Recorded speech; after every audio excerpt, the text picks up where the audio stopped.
Hey guys, Garen here today, bringing a brand new video. Today I'm going to show you guys a match analysis of this guy right here, the trainer in I believe this is Spanish, trainer in Spanish is actually me playing my Mega Dragonite team against Stark here, who is a Masterball 1 player. So and he's using the Evan Scott regional team. So I know what most of the thing was. The only thing I didn't know at the time was how bulky the Garchomp was. But yeah.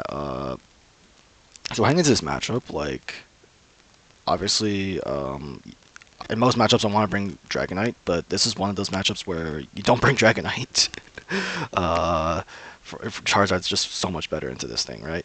The only, like, argument for Dragonite is maybe, like, if you have, like, a different, like, you could go, like, so, I'll show you the team selection. So basically, you know that they usually lead Whimsicott Gomora, so Whimsicott, I have a good game plan with Whimsicott Garchomp, and into like the rest of the like this stuff right here, I think that you kind of have to call, like, it's a bit weird. Like, I think Dragonite, I think Charizard Basculegion is good into this, has like the best coverage, because like say like he gets like Snow Up and overtakes my Sun, then Wave Crash just like does so much dance in. Last respect, like Basculegion has a good matchup to Garchomp, especially my set with the Citrus Berry, because I can just tank hits and then last respects them. And then Zard is obviously just like one shots like these two. So I opted for like Zard Basculegion, but you can do Dragonite King Gambit, you know, which is like also like fine. The only problem really is just like it's a bit like it's a bit awkward when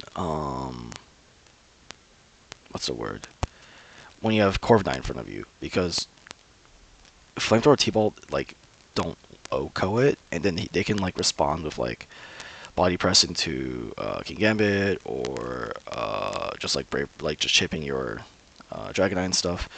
And if I don't have Dragonite out, like say he's able to like under Tailwind, he gets his own Tailwind up, then Frostlass just like pressures my Dragonite way too hard to where he can maybe even set up bulk ups. So for that reason, I opted for Charizard and Basculegion instead of Dragonite's King Gambit. So yeah, in case you haven't seen like any of like my matchup things, like basically what I always do into this lead that covers the most options is Earthquaking and protecting Whimsicott.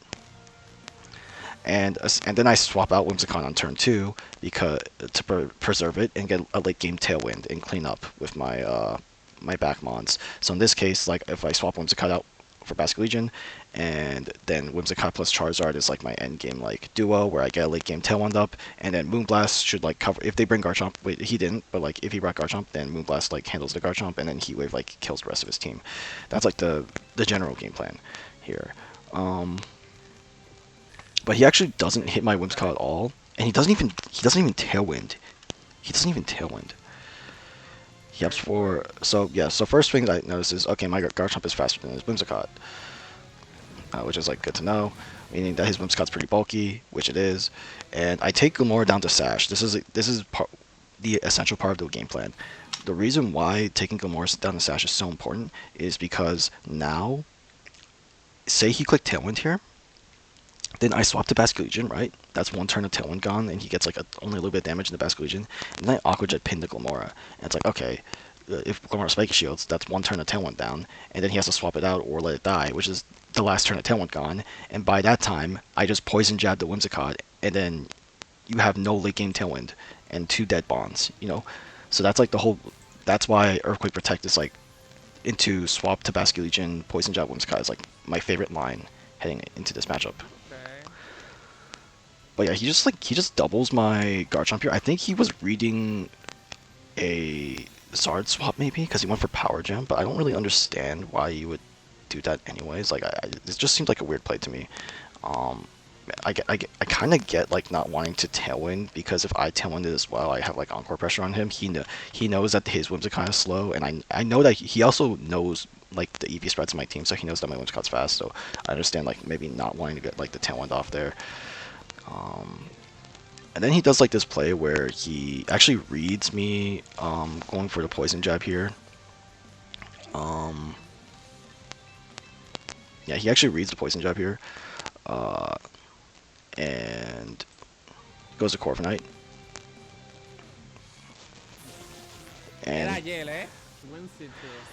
Yeah, so the thing is here, I didn't actually click. I didn't click Poison Jab this time, though. Now you might be wondering, okay, Guardian, why didn't you Poison Jab this time? And the difference is, if I Poison Jab Whimsicott here, he, okay, let me explain it. He didn't Tailwind on turn 1.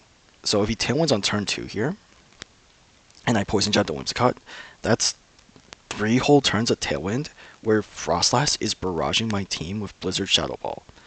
So to prevent this, I need to delay the kill, even if that means like killing the Gomorrah, because the difference is that if he has Whimsicott, okay, because say he has Whimsicott plus Frostlass as a duo, okay, Garchomp is fucked. Duh. But my Basculegion is actually EV to live the Shadow Ball. So what I can do is I can just Last Respects the Frostlass slot and then have an endgame here where Charizard just like wins. However, none of this fucking mattered because he went Corviknight instead. And here's Frostlass. And I do a bad play here, and I actually protect Basculegion. The reason why this is bad is because you should always just Last Respects pin the Frostlass slot. He protected Frostlass, but still you should just Last Respects the Frostlass slot. Because that way, because he can only kill one Mon, right? This poison is chipping down my Basculegion, and now I'm actually in Shadow Ball range. So now he has to decide like who to like KO here, and he decides to like start. Decides to like kill. He decides to kill Garchomp, and just chip the Basculegion with Brave Bird, because Basculegion's Basculegion's poisoned, right? So it's on a timer here. So he decides to like maximize his damage, and I do think that this might be a mistake from him though, because now although he's maximizing the damage he gets, he also takes a lot of damage here because he lets Frostlass fall the Last Respects.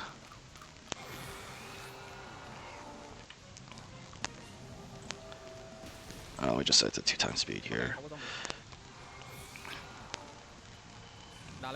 And yeah, Brave Bird chunks me. I'm gonna die to poison soon.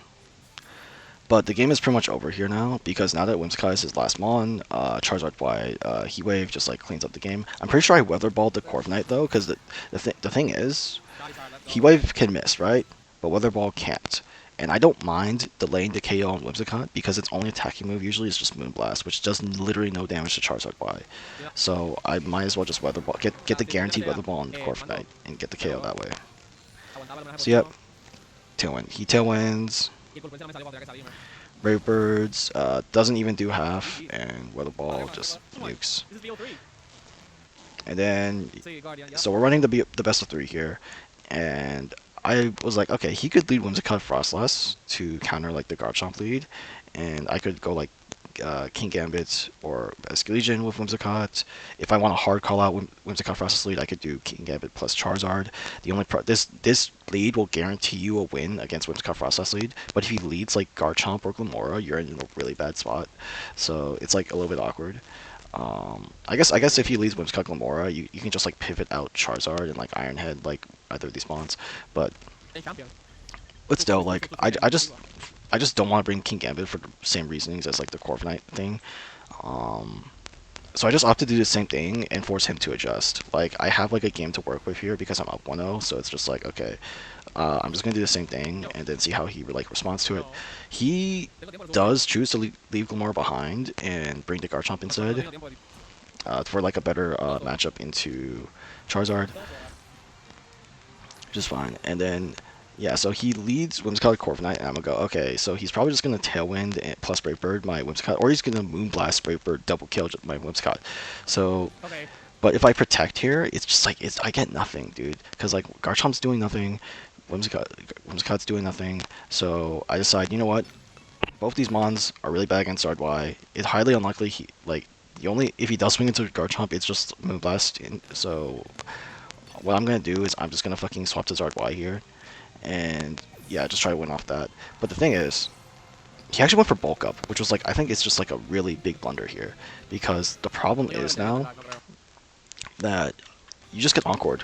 And once again, you're in front of a Zard Y, so Heat Wave is like staring down your mons, like licking its lips and stuff, you know. So one thing that's very key when using Zard Y, this applies to like every Zard Y team that has Garchomp on it. Okay, you gotta understand when you want to create a game state where you spam EQ Heat Wave and just win the game, and this is one of them. So I swap Whimsicott out here. It's also just like nice to swap out Whimsicott because like if preserving it for the end game can be nice for having a late game tailwind. So yeah, I swap it out to Garchomp here. It's under the this slot is under like no threat basically because I can just hit Heat Wave and get like big damage here. He does choose to protect the Whimsicott here, so I don't get the KO on it instantly here. Heat Wave chips Garchomp for like a little bit, and when I noticed this damage, I was like, huh, did I low roll or is it just like a bulky Garchomp? I was like a little bit confused. Um, and now I'm like, okay, Rock Slide's coming, right? Or it can come. And if he has Process in the back, I do want weather control. So I have a very straightforward line here, where since I know that my Garchomp is faster than their Whimsicott, and their Garchomp can't kill my Garchomp, can't OHKO my Garchomp with Dragon Claw unless they crit, um, I have a pretty safe, and they just protected. I have a pretty safe Poison Jab into this slot to stop them from getting a late game Tailwind, and I can just swap Charizard out to Basculegion to tank like the Rock Slide. So yeah, or I could go Whimsicott as well. Actually, hold on. No, yeah, no, Whimsicott also works actually. Because the thing is,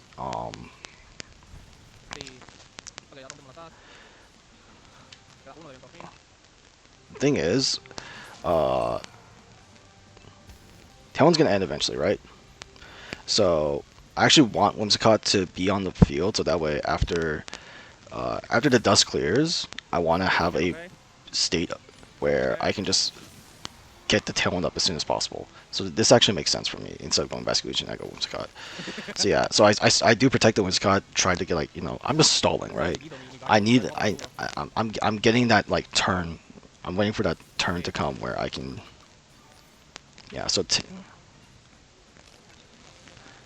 and now both our Tailwinds are gone on the exact turn that I counted because once again, I swapped the Whimsicott because that way, after a swap and a protect, that's 2 turns down, and then the end of the first turn was like, yeah, you get the point. So now that both our Tailwinds are gone, I can get my late game Tailwind here to win the game.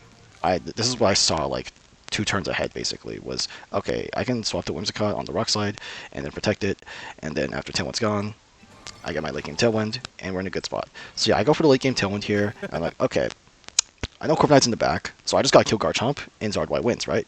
So Wave Crash should kill Garchomp, right? But what I didn't know, actually, was that this Garchomp is fat as fuck. It's really bulky.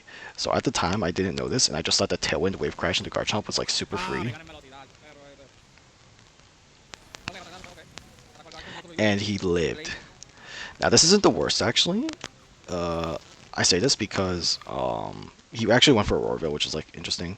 But if he Blizzard me, I just like that's fine because then I just have like I just have Zard Y plus Garchomp, and I can just hit Weather Ball. I can just hit Weather Ball, Dragon Claw, and he like auto loses. There's like nothing he can do. So yeah. So like Auroraville's like whatever. It doesn't actually matter that much because the thing is, as long as I keep weather control, Weather Ball should still OHKO Frostlass even through the Auroraville. So yeah, now that I have the late game Tailwind up, once again I'm just going first, right? I'm just going first in the turn order, and I've been able to trade damage well to where I'm still favored. So yeah, now I can just Moonblast the Garchomp slot and Weather Ball the Frostlass. And since Whimsicott's up, I do have like Encore Pressure if he like goes for like passive protects. So he decides to, instead of protecting here, to like swap to Corviknight. The game is pretty much over though. The thing is like there's nothing he can do. Like Weather Ball into Frostlass, Moonblast into Garchomp. There's like no coverage for that basically. Like his best play, I guess, into that is. Okay, no, he does have one specific play. It's like protect Frostlass, swap Garchomp to Corviknight, and then you have to swap the Garchomp on the Heat Wave. Yeah, no, he has one play specifically, but I was kind of just banking on the fact that he wouldn't find it, and I don't want to risk like 10% misses, so that's why I'm not clicking Heat Wave. And Weather Ball's still just like Oko's Corviknight here. And now there is a lose con here, so this is how you maximize win odds. Blizzard. Okay, so Heat Wave in snow cannot Oko Frost Blast through Aurora Veil, right? Without a crit. So he can Blizzard freeze me here, and I can definitely lose the game. Well, because like if I say I miss Heat Wave and then Blizzard freezes me, I can lose the game, right? I think there's a world out there where I can lose if all of that shit happens. So how do I guarantee to win here? So say he clicks something that isn't Blizzard, right? I protect Whimsicott, then I can just Encore him into that move. So he has to Blizzard here. But if he Blizzards, what I can do is I can just sack my full HP Garchomp and protect Whimsicott. And now Garchomp's back. Now Charizard's back and resets the weather back to Sun. And now I can Weather Ball this slot for a free KO. And he can't protect because of Encore pressure. And I'm still faster than him because this is the last turn of Tailwind. So this is how so basically I could have lost to a Heat Wave miss into Blizzard freezing. But since I sacked the Garchomp, that doesn't happen. Now, if I'm going to keep it real with you, the chance that happens is literally 1%. It's a 1% chance that I lose the game to Heat Wave missing into Blizzard freezing. But you gotta play to your outs, okay? 100% win rate is better than 99 anyways. So that's why I opted for this play. And yeah, I just doubled it with like Boom Blast by the ball, and yeah, that's a win. So yeah, that's essentially analysis. Because it was a Whimsicott mirror, you have to like think very far ahead, and usually the general consensus is you either want to kill Whimsicott early as soon as they get Tailwind up, or you want to whatchamacallit, or you want sorry, and you want to preserve your Whimsicott for late game Tailwind stuff. Now, to be honest, in a lot of Tailwind mirrors, sometimes it's better to just Tailwind early and set the initiative, but with my team, with like the bulky Basque Legion and like I have King Gambit, I have Mega Dragonite and stuff like that. My team is so bulky to where I can kind of just like stall the turns of Tailwind and then get my late game Tailwind and clean up from there. So yeah, that's like the whole concept, and that's basically analysis of my. Yeah, that's basically just like analysis of like how I would play, and yeah, so there's the skill difference, I guess, between like a Master Ball 1 player and a champion level player. And I hope you guys enjoy. As Sky signing out. Peace.